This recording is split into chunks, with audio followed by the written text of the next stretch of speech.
So in this discussion, we want to explore how entrepreneurial thinking can help you get your foot in the door, start your career, can get a great idea off the ground, but can also get you noticed and open up new routes and new paths away from perhaps the more traditional agency employee route.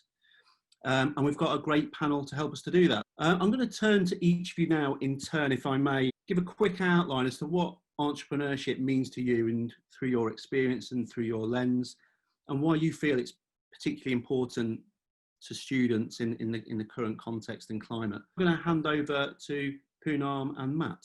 Me and Matt are founders of KISS, KISS branding that's been going for about 3 years now. And some of you may have realised we're also a couple, we're also a partnership, and we're also a team. And this is a key part in us running a business, and any entrepreneurial spirit is to have someone to bounce ideas and work with through your business or freelancing career. When we graduated, we both worked at sort of really great big branding agencies. I worked at SpringX, worked at Bulletproof, and it was a fantastic opportunity for us because it gave us a chance to learn a shitload of stuff. But at those agencies, we got exposed to a whole wealth of different brands and businesses and global businesses, basically. And that's how we started to explore our skills and learn our craft ultimately. At Bulletproof, I started working on comms stuff, so like advertising for Coke, and then was allowed to do packaging, and then I moved on to strategy. But the reason why they let me do that again was because I was nosy, I was curious, I was asking people questions, I just wanted to know everything. And that as a quality and a trait is what people within a business really like. And if you're an entrepreneur, that's going to get you quite far. So me and Matt both ended up learning quite a lot in a very short space of time. Mm-hmm. I hated being pigeonholed as a designer. I wanted to know everything. Every business meeting, I wanted to be in it. And obviously my director was like, Poonam, you can't just sit in every meeting. But I just wanted to learn. So that, and then realizing we're a small cog in a big machine. So we were stuck between, right, we need to change things up a bit. We either travel or start a business. Mainly because we needed autonomy, we wanted to explore the world a bit, and we knew ultimately we were surrounded by people 30 years our age who had been sat at that desk for the past 3 decades, and we didn't want to become that individual. Yeah. So we realised it's time to hustle.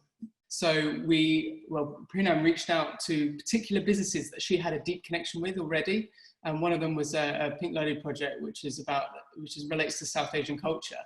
And we volunteered to do some initial work to begin with, and that gave us the confidence to practice our process, get good at what we do, and then gave us the confidence to move on and start KISS.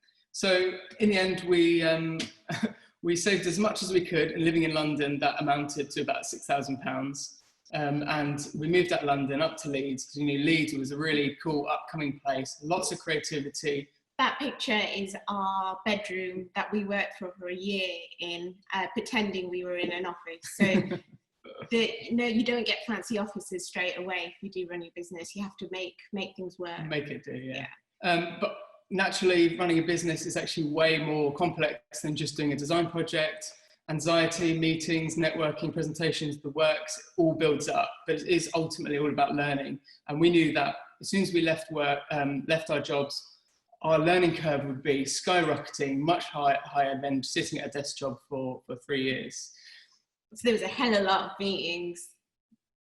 And then just some snapshots of some really shit days. Basically. You may, again, being an entrepreneur or running your own business, you get freedom, but you still feel stressed and tired. And we just want to remind you that you have shit days, basically, too. Mm-hmm. But building our networks inevitably allowed us to get some of the jobs, big paying jobs, and get us recognised, which is... Also build mentoring connections. Yes. with all sorts of people. So Jonathan Sands, we reached out when we moved to Leeds saying, you're like the Don of design, so can you help us out and just mentor us a bit? And so did founders of Bulletproof, and so did some other senior people in the industry. And got some really exciting projects on the way, basically. So really rushed that a little bit, but we're conscious of time. That's our journey in a nutshell. Thank you both so much. And I think there's so much there that will resonate with people online, and the importance of curiosity and networks really stands out. So thank you so much. I'm now going to quickly move on to Lars. If you could answer the same questions, that would be fantastic. Thank you. I think the first rule is always have a deck. And then the second rule is always break the rules. So I'm sorry, I don't have a deck. Hello from Copenhagen. I am Danish, but I've actually lived 36 years of my life abroad. Already at the age of 13, I was at boarding school, and I found a good angle at cash and carry, and also buying things from Luxembourg, that sweets were about 25% of the price of Denmark. And I then quadrupled, I bought in bulk and sold singles at my school. And I very quickly had a very good income. I think entrepreneurship has been everything throughout my career, because I've only ever had one job interview, and it wasn't in the creative field. It was actually in the exact opposite. So because I had a stint in Luxembourg, everybody worked in finance in Luxembourg at the time, and that's what I aspired to be. So I went to Commerzbank in Frankfurt, and I had a job interview to start on the trading room floor and become a stockbroker. And then I lasted about a couple of weeks, and I thought, who are these twats I'm hanging out with? This is not for me, and I realized culture is so important. And then I didn't really have, I hadn't really found my passion yet, but I heard of a master's where they liked you to bring in a business sponsor. And I thought, this sounds great, that you can get paid to do a master's and do a main project for them that will hopefully result in a job. I managed to convince Lego to sponsor my master's. And then I did my main project for them. And the idea was to go back to Billund, where they're headquartered, afterwards. But on my master's, I met another guy who had come from the post office, where he'd been a management consultant. And we did a few projects together, and we really played well off each other. I think, realized quickly where our weaknesses, individual weaknesses lied, and we complemented each other well. We managed to sell one of our projects to MTV. I guess I'm name dropping a lot here, but actually this is probably my core message in everything. You have to be able to sell it. Whatever you do, you may be the most brilliant creative or copywriter or designer in the world, but if you can't sell it, or if you don't have somebody on your team, then you can't be an entrepreneur. We didn't have the benefit, we were making it up as we went along, so we didn't have the benefit of just being in one lane, and we ended up winning. We worked with Agent Provocateur for 6 years, but we also did Coloplast, so sexy lingerie, colostomy bags, whatever pays the bills, we were getting it in, and it was fun. It was great to build a culture of a really sort of diverse group of people. Anyway, that's a long story. Built a new agency. I also bought Vice in Denmark when I moved back, and I rebooted the agency in Denmark, and we became the 4th largest region in the Vice network. And I eventually ended up being CEO of Virtue Worldwide, Vice's agency out of New York. And again, I found myself pretty unhappy being in a big corporate structure. So I moved back to Denmark, and now I'm happy building again. I think that's what I'm most passionate about. Things that came out for me there, that sort of the importance of passion and happiness, 2 things that I think are often overlooked in working life, and also that whole nature of finding complementary people that are on the track with you, that can do the things that you can't do, and how important that is. Tom, can I hand over to you now, please? Thanks. I guess I would self-identify as a creative entrepreneur now. It hasn't always been that way, and I'll try and explain how I ended up where I am now. So my background is design. I studied graphic design at London College of Printing, which shows you how old I am. Yeah, so this was graduated in the late 90s, and it was a kind of a weird time, because before I went to university and studied design, there wasn't really any internet. And by the time I left university, there was the internet. And so in the land of the blind, the one-eyed man is king. And because I knew about design and I knew about websites, I was able to set up an agency. So I set up a digital agency called MOOC in East London before it was trendy. Began sort of doing quite cool design for like youth brands like MTV, Channel 4 and Glastonbury Festival and things like that. And we were a bunch of 20-somethings in a warehouse in East London, knocking out cool stuff, not earning very much money. It was a lot of fun. And then I guess we sort of cut our teeth on that, how to run an agency. There was a bunch of us, a bit like Poonam and Matt. You know, it's definitely it's a team sport, this stuff.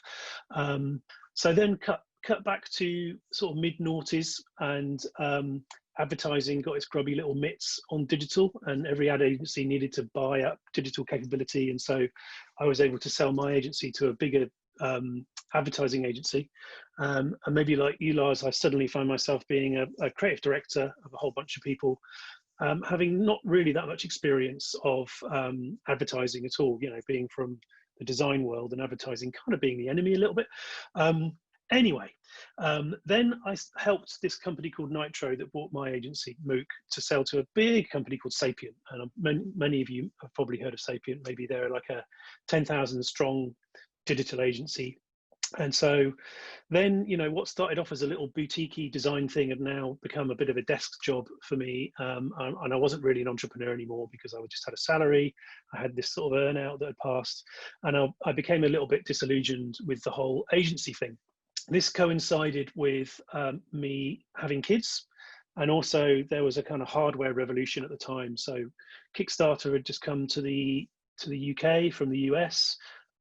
Yeah, essentially it was a perfect storm of me being a new dad, not seeing the products and services out there that I wanted to buy for my young family, and being a creative director, just thought, well, I'll just invent something. So I invented something, did a few Kickstarters, raised a bit of money. We ended up selling a bunch of products all over the world, and did 3 Kickstarter campaigns. We sold in Museum of Modern Art in New York, the Design Museum in London, Harrods, that kind of thing. And I still run that business. Alongside that, I just started consulting. So I started helping other startups with their sort of branding, positioning, their business design. I ran something called Startup School for D&AD. And so to answer the question about entrepreneurship, I think, you know, for me, it's always been sort of threaded between creativity and entrepreneurialism. The two things sort of go hand in hand a bit, particularly when you're running your own agency. But quite often the problems and the questions we get asked as creative people, quite often the answer isn't necessarily just design or just an idea. It's perhaps a new business model or a new product and service or a new way of looking at a category, which actually is closer to the worlds of consultancy and you know, entrepreneurialism than it is creativity, perhaps. So running a business is super hard. I'm sure this will come up again and again, but like the grit and resilience and determination you need to stay sane in the face of adversity is like off the charts. And you know, frankly, it's much easier just getting a job. Well, if you can get a job, it's much easier just having a job than it is running a business. But obviously it's super rewarding, and you know, I've been on this amazing journey of learning and still am. Really, you need to sort of bring these two or these three sort of worlds together. You need to think it, make it, and sell it. And they're very different parts of the brain, quite often different teams within other businesses that do those three different things. And being an entrepreneur, you have to sort of keep those three balls in the air, and you know, activate those three things: think it, make it, sell it, simultaneously. And so, yeah, that's why it's such a challenge. Sometimes when we put these panels on, it all sounds pretty easy when people talk about their amazing careers and paths, and you think, yeah, but yeah, that grit, that resilience. I think Poonam and Matt also mentioned that feeling of you are, it's not a silver bullet, you know, this stuff. So I think that's a really important thing to bear in mind. So Nikki, if I could now ask you to give your take on this. I am a creative recruiter with 8 years experience, and I am a huge advocate for side hustles. I was the the president juror at this year's Side Hustle category for D&AD. So my story is I always wanted to have my own company. I actually moved to London and fell into recruitment because someone told me you could make money in recruitment, right? So I thought, okay, this is going to be what I'll do. I'll work my way up, I'll make money, and then I'll leave. And I actually ended up really enjoying being a creative recruiter. So I set up Nurture Creatives. And in the first 14 months, I managed to pay back all investment, turn over a profit, and I had some people working for me. With investment, there comes a golden handshake, okay? So you get a certain amount of financial backing in the beginning stage, and then you give up a certain amount of control. So yeah, I decided to leave.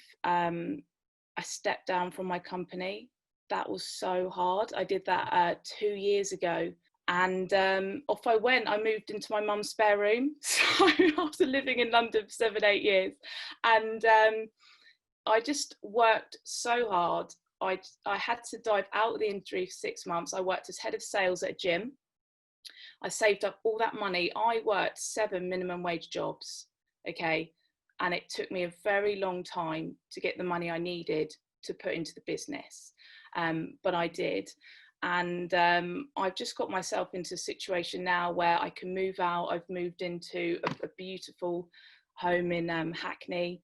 And so I managed to take myself away from the spare room back into London and building my business. Now, if anyone's watching this and they want to know obviously about side hustles, for me, side hustles are about taking a creative idea and learning how to monetize it. And people ask me all the time, what should my side hustle be? Or passion project's another word for it. And I always say, it's that thing in the pub that you can't stop talking about after a few drinks. It's that obsession, and you can't stop talking about it because you're passionate about it, or you're really, really annoyed about this thing that you want to fix. It's two things. You can't half-heartedly go out and set up a company. You have to want it more than going out for drinks with your mates or missing certain things. The importance of the passion projects, side hustle should never be underestimated. We've seen so many great stories from New Blood, as you're aware, where people have taken small ideas or passion points, and then before they know it, it's exploded into something quite incredible. I think that this is something that's right on the tip of a lot of people's tongues at the moment who's graduating, where they're hearing a lot of negatives about working in agencies, about studios, about the grind of it. But, you know, that's the trajectory. That's the way things have been set out, university and courses. So what are perhaps some of the decisions that people need to make if they're thinking, do I really drive towards getting into an agency, or should I actually take the step and follow my passion and my dream? Look, we wouldn't be where we are without studio experience. You need to be snooping over your director's shoulder. You need to have that older person around to learn from. Yeah. But yeah, at the moment, it's a bit tricky. So in my head, try and get those internships, try and get a job, even if it's virtual. Look outside the box. It doesn't have to be a designer job. Go, you know, if there's a local bakery or a pub or a building company and you have skills that could benefit them, go for it. Tell them that you're a designer, you can help design their presentation decks or whatever. Do something where your skills that you've learned at uni is useful, and then on the side, start developing that passion project. You might get a big agency's attention, or you may develop a commercial side of that hustling. I think both Nikki and yourselves talked about making connections with people that are more senior, having them around you, all that sort of stuff. And I think now's a great time to do that. The generosity within this industry is phenomenal. The great thing about an agency is its culture and this sort of meeting of minds and people coming together and working together, which is awesome. It's quite hard to just switch that on as a graduate. If you're just going to start something, you can't, you know, if you haven't got this network yet, you haven't got this sort of bunch of people around you co-creating and clients, and so sometimes you have to water that and nurture it and grow it a bit over. It takes a few years. You know, we're in a unique time now, so like, you know, what worked for us lot it's different, way different time. And so for me, it was the internet happened, like whilst I was at uni. But what is it for you guys? What is the thing that is different now that you can win at? What is the thing that only you can do? We've had quite a few questions around, I think this is a gap in education around how do you charge yourself effectively? You know, what are some of the models you can use if you're developing a freelance or a product-based approach to funding, charging, budgets, that kind of thing? So yeah, I think maybe the question is, or maybe the observation is, like, there's a big difference between being a freelancer and an entrepreneur. Like a freelancer sells their time, builds reputation, gets booked, and there's only so many hours in the day that you can charge for or do, unless, you know, well, there's only 24 hours in a day, right? So, and we have to sleep and eat and stuff. So that's the sort of finite resource that you've got on yourself. An entrepreneur is building longer term value with other resources and pulling things together to create money while they sleep, basically. And so thinking of it like that, I think, you know, are you building a freelance career around yourself, building your own personal brand, or are you creating a business that creates value even when you take your hands off the wheel? The reality is you can only charge what people are willing to pay. So, you know, you really have to, again, put in the time, be obsessive about, like, what's their budget, finding out what their needs are. You know, I think as entrepreneur, you have to be empathetic. You have to understand your customer. So put yourself in their shoes and understand what they're looking for, what they trigger, what they value. And then I heard early on, I think in the late 90s, there was a talk where somebody referred to a Chinese saying that you get 3 chances in life. If you take them, you get 3 more. If you take them, you get 3 more. If you take them, you get 3 more, and so on. If you don't take them, you don't get any more. And that has been the bane of my life, but also a big part of the success, because I have been the guy who always took the dinner, always took the coffee, called them first, jumped on a plane. And I'm trying to unlearn that now, because I also have kids and want to be a good dad and a good husband and so forth. But I think that is super important when you're starting out. And sometimes it can feel like they're abusing you if they say, well, we have 500 quid for this project. But some interesting things happen when you say yes, because you get the experience, get 500 quid, you can maybe work smarter the next time and see how you can take it from there. There's been a series of questions, and I think observations from the panel as well, about the importance of relationships and the wearing of many hats. And, you know, we've talked about sell, make, think it from Tom, and various people have talked about these different elements that are all kind of interwoven in making something happen and a business take off. I think it's really difficult when you're trying to come out of university and you're doing things with friends to then flip that into a kind of business relationship. And I guess Poonam and Matt, you've done that to the extreme. Well, we'll be coming from a couple's perspective. And we probably have different perspectives on that individually as well. So.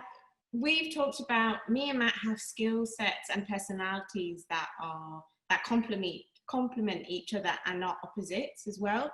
So I maybe made more the show person and kind of love revving people up.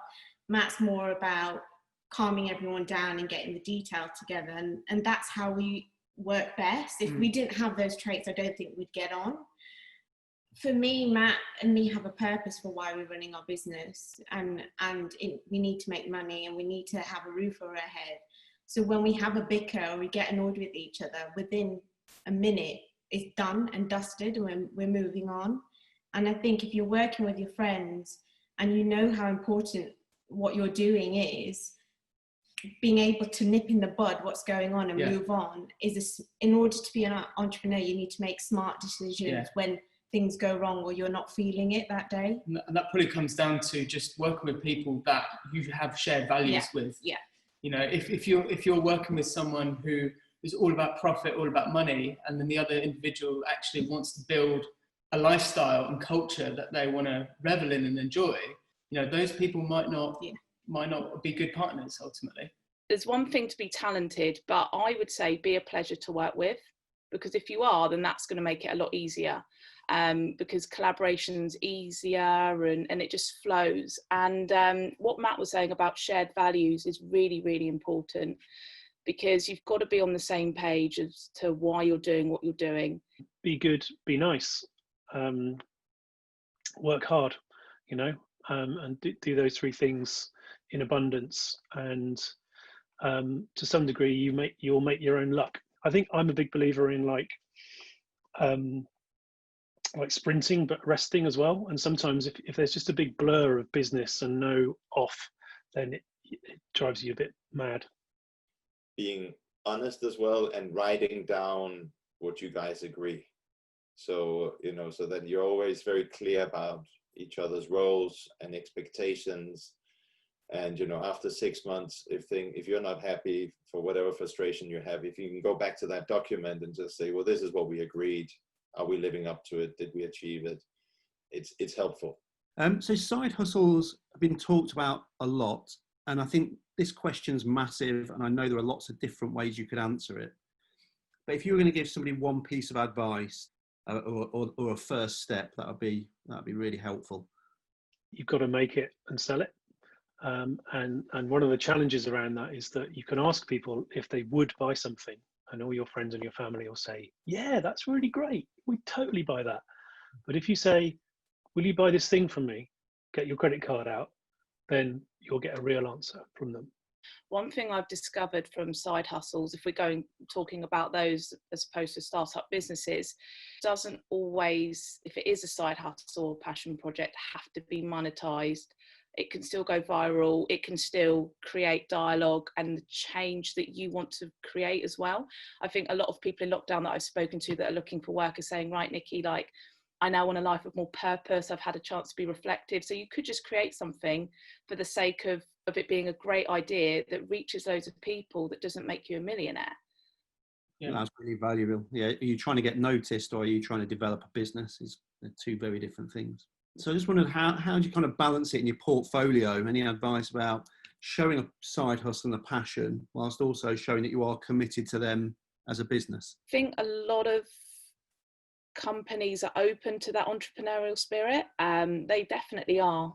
And especially with coming out of this pandemic, it's going to be hard work. People are looking for grafters, people that are going to bring pluses rather than minuses, that are going to bring that energy as well. So an entrepreneurial spirit is only ever going to be a good thing. When students send in their work, we want to see that extra project at the end, because it makes me know that they've got personality out of work, they've got other interests, and I know that their work-life balance is there. So I think it's important to show it. And if the worry is that someone's going to think you're not going to take your position seriously, look, you don't have to be an entrepreneur. You can be an intrapreneur. So you can help the business internally and progress it. If you've got that mindset and you can see opportunities in other things outside of work, bring it into that business that you're working for and say, look, I've seen this brand, I've seen this business, I think we could help them. Yeah. That's great. And business owners will love it. Some don't. Some are too egotistic and up their own asses and won't like it. But a lot of the new agencies love it. So don't worry. I think show that, and in your portfolio, right at the end, show that alternative project. If they don't like it, then they're not right place for you to work anyway. Yeah. So it depends what the employer is ultimately looking for. Because we, for example, we want stuff taken off our back. So we want someone that's proactive, right? And be able to take things on and be active and do things. Our job isn't to micromanage people. And I think, look, guys, we're in 2020. Everyone's got a side job. Everyone wants to be in control more of their life. And you know what? Most people don't stay in their jobs for like 10 years, 2 years max, and you move on. So any business owner to say no and put off your side hustle, I think they're mad. So I'd say show it. Show your side hustles in your portfolio. You've all started businesses. If there's one thing that you know now that you wish you'd known before you set out, what would that thing be? Loads of little things, but the one that sort of leaps out of me is this idea that there is no finish line. And when you start something, you think, oh well, I'll do this, and then there'll be a day when it's kind of done, and I can look at it and go finished. But like that never really happens ever. Even if you're Richard Branson or Steve Jobs or I don't know what, Picasso, I'm sure that you're always on this journey. And so recognizing that it's a series of sprints within this infinite marathon, and it's a kind of infinite game. I think as soon as you realize that, you'll be a lot healthier, and your mindset will be, you'll be a lot more kind of happy. Sometimes it's worth pausing, saving up yourself and really going for it, rather than just jumping at something like an investment, which might not be the right choice for everyone, because then you have to be prepared for the fact you're giving a lot away in return. I'm gonna put two in there, sorry. My first one is there's never a perfect time. I'm a massive perfectionist. I think that is a trait that entrepreneurs do have and have to battle with. And I get obsessive, our branding's not right, or that project's not finished, I can't put that out there yet. And I just realised you've got to let it go. And the second one is humans are complicated. You can prep the shit out of a pitch or meeting, and they will throw a curveball at you, or they will say they don't like your design and you don't get it. You've answered everything they've asked for and they don't like it. Well, they're just being in a bad mood. Absolutely no clear reason. I suppose again, it's taking that step back and saying we're all human. They might be having a bad day. I might be having a bad day, and just self-reflecting and just reminding yourself we're not all machines, and if they're being difficult, that there might be a reason behind it. I don't regret anything. I've had great days, super bad days, shocks and everything, but it's been a lot of fun and it's been a great journey. And then I wrote down, just as I thought that, then I wrote down one thing and crossed it out, next thing and next thing. I think the fourth one, which I'll settle on, is don't tolerate assholes.